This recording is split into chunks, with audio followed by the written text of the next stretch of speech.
putting an end to identity politics. This is the Kevin Jackson Radio Show. All right, everybody. Welcome back. Kevin Jackson here, KJRadio.com. Back from a week of being completely out of the mainstream. I mean, very little news, no access to, very little access to the internet, etc. I know I did not go on Facebook one single time while I was gone. It's just been crazy.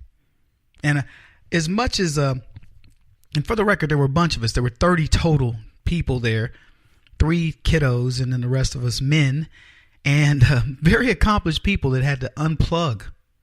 And it was difficult to do. But we did get we had TV, so we could certainly do that, but all we could do is scream at the TV. I felt very helpless. And Fox was, Kevin, can you come on? Can you come on? No, I can't come on unless you got a private helicopter and private jet that's going to fly me back to Vancouver. I can't come in. I'm nowhere close to civilization. But now I'm back. And when I got back into the mainstream, I was like, so this is a dump on Trump scenario here, right? Let's see how much we can pile on him and what he's going to be. Will he be able to take it? Because that's what we're talking about. It's pounding Donald Trump, trying to do ground and pound, trying to make him submit, become what we want you to be, conform to what we say you are. And the place where they tried to hit him the hardest was with these CEOs. These CEOs, Donald Trump's a terrorist. You know, they left the manufacturing council. And I said earlier in a broadcast when I was introducing today, because today to me should be dedicated to what we need to do to help Donald Trump and to help the Republic and to help the conservative movement, because you have to see what's happening here, folks. I don't need to tell you that when the left sets a narrative, they don't like it when you fight that narrative. I'm an Uncle Tom, step and fetch a dude and a tool of the white man. So the people that know me know that is so far from the truth, it's ridiculous. I'm a tool for no man and willing to back it up any way I need to.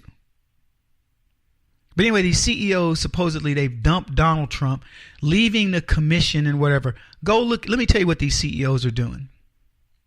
They're all succumbing to the political correct nature of the world that used to be. And what it shows you is these are pansies, pansy capitalists. There's another name for them because Trump got accused of grabbing women by it. That's what they really are. But I'm cleaning it up. They are pansy capitalists.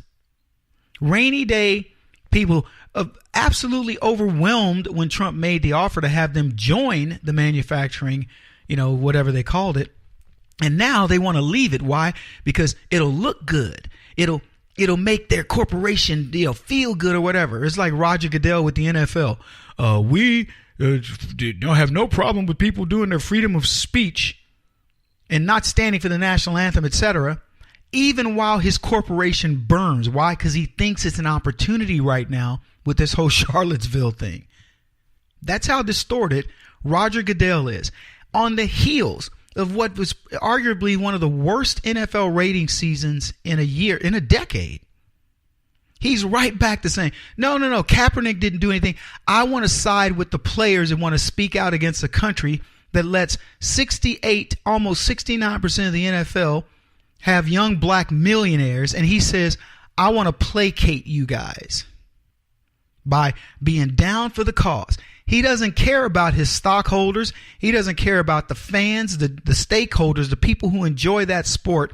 He wants to make his stance probably go down in history as being the most progressive NFL commissioner ever. That's what he's up to. And these other capitalists, they're looking at it and saying, this is going to be good for us. They think this is going to be good for them. Let me ask you this. Do you think what Roger Goodell said is going to help the NFL? Is it going to help players? These are high-paid little princesses that get out there and do a sport that most people would do for free. And they make millions and millions of dollars, and they let the young black ones come and be disruptive. Notice this. White kids aren't being disruptive.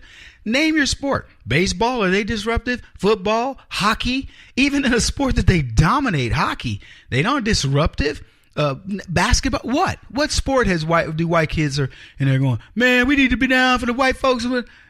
Kevin, white people have it so good. Really? They have it so good that they could easily talk about reverse racism in football. Less than 25% of the people in sport, in football, are white.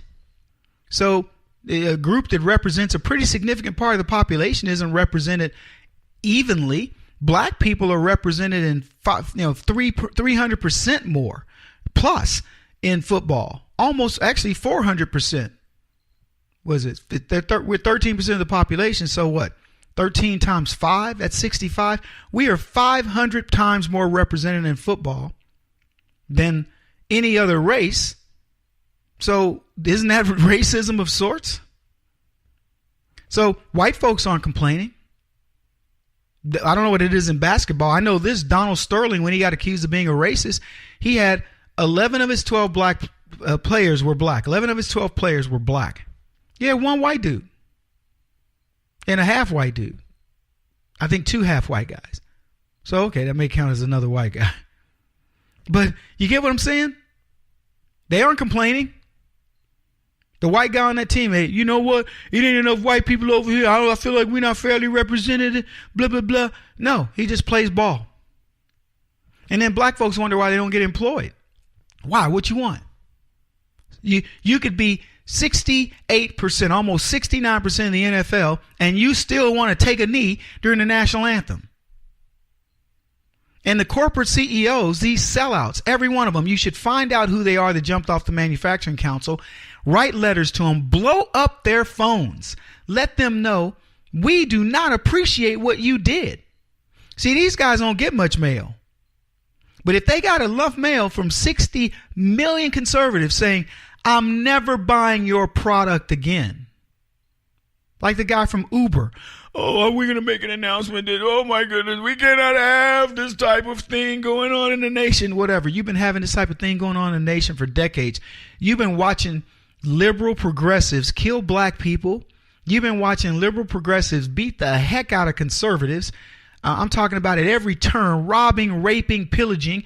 You've been watching progressives allow illegal immigrants to come here and commit acts of terror, illegals to come over here and rape and pillage and take jobs away from Americans. And then now you want to suddenly take a stance on something?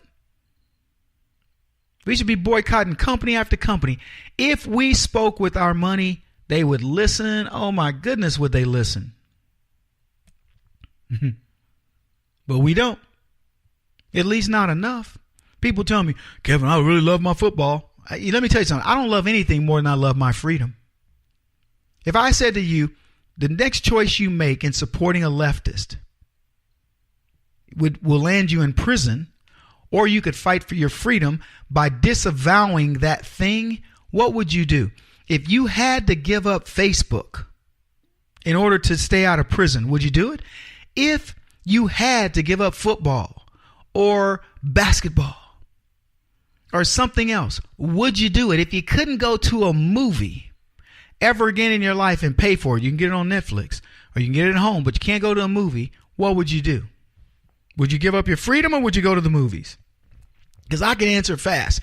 I would do none of those things. This isn't a choice between I have to give up shrimp and, oh my gosh, I have to give up seafood. I love seafood. I could never eat seafood again, Kevin. No.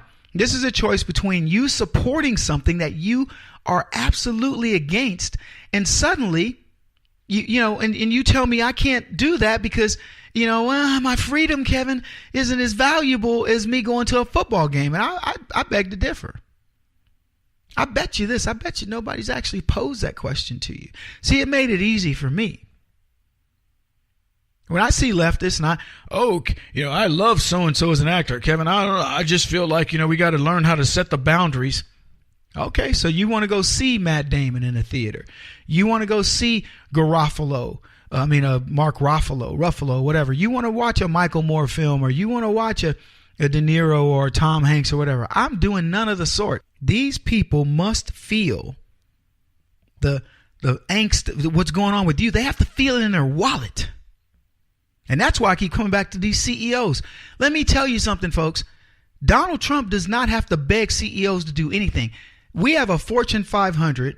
You give me the Fortune 100, give me the top manufacturers, and I'll pick them. And if they go, I don't want to be on it, go to the next series. And if they don't want to do it, then give it to somebody else. And then bring them to the White House. Show them off. Make those people that are supporting what you do, make them the bells of the ball. Find the competitors to everybody who jumped off the council and let Donald Trump start tweeting about their businesses and watch what happens. You're going to watch these suckers beg Donald Trump to come back onto that council because they need him. He won't stop until he's the top-rated radio talk show host in America. What kind of weird competitive freak are you? This is the Kevin Jackson Radio Show.